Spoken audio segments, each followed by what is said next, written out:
Hello and welcome to this episode of Kennedy Saves the World.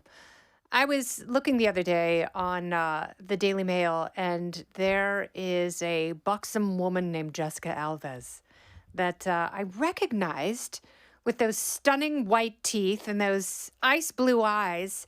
And I thought, gosh, that looks like a guy I interviewed some years ago on the Fox Business Network on my eponymous show at the time, named Rodrigo Alves. Rodrigo was also known as the human Ken doll, and he had had so many surgeries, so many dozens of surgeries to change and perfect his appearance that he just stopped counting. But by the time I had interviewed him, he had teeth that truly look like piano keys. They were so unnaturally white and so perfectly rectangular. It was almost unsettling, although I found Rodrigo at the time to be a very, very nice, fun person to talk to. He had a hard time sitting because he had had some ribs removed. So, clearly this is a person who had become addicted to plastic surgery, who didn't recognize himself anymore and just needed surgery to keep going to finally manifest the perfect being that he knew he would eventually become. Clearly has body dysmorphia, but it was nice and chatty and fun to talk to and a little wild, even though he had a hard time sitting. And I remember looking at the discomfort that he was experiencing, wondering why someone would put themselves through that. And then Rodrigo clearly realized that the only way he could justify getting more surgeries is if he became Jessica. And so Jessica was born. And now Rodrigo is Jessica. And she has, when we joke about breast implants being the size of volleyballs, I think they're bigger than volleyballs. I think they might be basketball-sized implants. And you can go ahead and find Jessica Alves, and you can see the work that she's had done. And I bet since that interview, Jessica's had some more ribs removed because her waist is now like this. It's just teeny tiny. And of course, women in particular, men, sure, to some degree, but women look at other perfect, face-tuned pictures and images on social media, and they freak out and they're like, well, I want to look like that.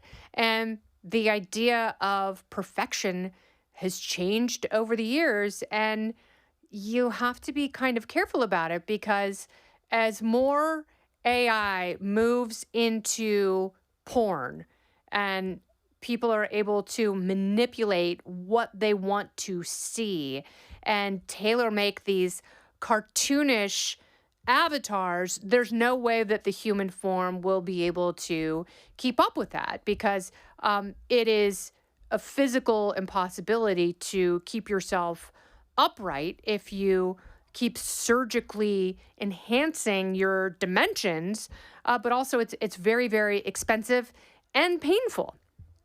So obviously it is, I think aesthetics play an important part in happiness and your self-esteem.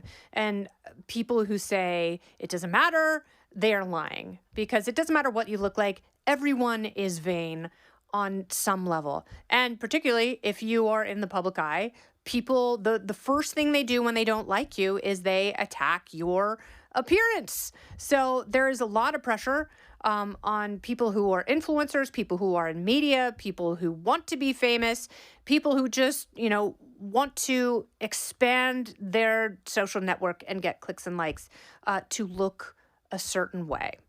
At some point, we are going to have to give up the idea of perfection because it will, with the growth in AI, it will become an impossibility. And you will just have to rely on filters. And, I don't think people are going to embrace natural beauty and self-love fully anytime soon. But the point of aesthetics should also be coupled with living a good life and also longevity. And that's something that you have to think about because if you are taking things out of your body and if you are manipulating bones, if you ask anyone who has had an injury or surgery to one of their joints, they will tell you that tissue changes over time and not necessarily for the better. Don't go anywhere. More Kennedy Saves the World right after this. So there was a story in The Cut about a young woman, 25 years old, who had her ribs broken and manipulated by a plastic surgeon so she would have more of a waist. And, she was talking about how great the procedure was, that the plastic surgeon that she was working for didn't do it for free, charged her $10,000 to break her 10th and 11th ribs. And he said, it's like breaking a pencil. You crack it and part of it is broken, but the other part is still attached. And that's how he explained with the surgery and her cartilage and the way her ribs naturally were, that by doing this unnatural procedure, that it would somehow give her a waist and she would be happy. And she might be happy for a while. But if you're spending that much money as a 25-year-old, she still has to work. She's still an assistant in a plastic surgeon's office. It's not like she's a socialite who's independently wealthy living off a massive trust fund.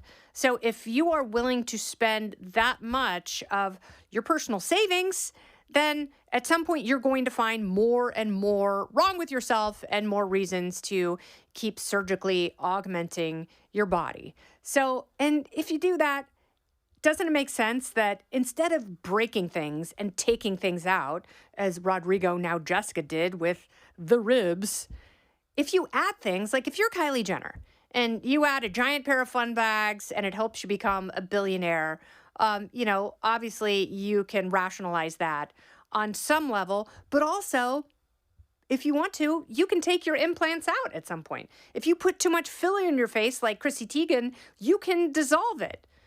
Courtney Cox did that. She was like, I put so much filler in my face, I didn't even realize what I was doing. And that's what people with body dysmorphia see when they look in the mirror. They see someone else. They don't see what is actually happening, and they don't see their face changing over time. Because if you haven't seen someone for a while and they put a bunch of in their face, they are essentially unrecognizable.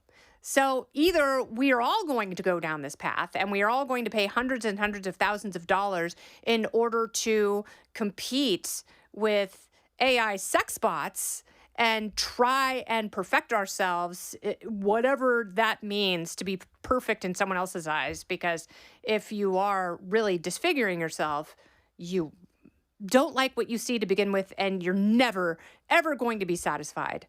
Although I would like to think Jessica Alves is on some level. So maybe we go the natural route. Maybe we go the slightly unnatural, natural route.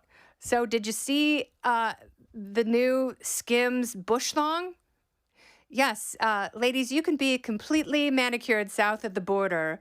You can be as smooth as one of Zoran Mamdani's socialist lines, but still have a wild jungle bush when you put on one of Kim Kardashian's new pube thongs. I don't understand the point of it. I feel like if you want to go the jungle route, then have at it. And, put down the weed whacker, forego the waxer, say nay to the nair, and just let the jungle do what a jungle wants to do, and that's thrive and have its tentacles peek out from your teeny tiny bikini. Or if your fella's in the mood for, a big hairy snack one night, then you can throw on one of the pube thongs and give him the temporary fix that he's looking for. Although, if he is one of those peculiar people who has those odd beauty standards and then all of a sudden wants you to get basketball-size implants, I would run and go back to the Shire and embrace the natural side of you, because that may be the only thing that saves your savings. Because by the time you're a little old lady and you don't have any money left, but you have gigantic, gargantuan breast implants that are harder than obsidian rocks, you may be in a world of hurt because you won't be able to sit upright. And if you get those ribs removed and broken and chopped and channeled, you may not be able to sit at all. So what does it say about our beauty standards? We no longer have any idea what we find beautiful. And I think we are over-reliant on the outside world to tell us how hot we actually are. You have to be your own barometer of sexy. Trust me on this. Get back to what makes you feel good, and then you can start screwing around by bolting on new parts when it is only absolutely necessary. Enjoy that gift certificate to Skims from your boyfriend. This has been Kennedy Saves the World. I'm Kennedy. Listen ad-free with the Fox News Podcast Plus subscription on Apple Podcasts, and Amazon Prime members can listen to this show ad-free on the Amazon Music app. Oh, go ahead and leave me a review while you're there. I'd love to hear what you have to say. You've been listening to Kennedy Saves the World on the Fox News Podcast Network.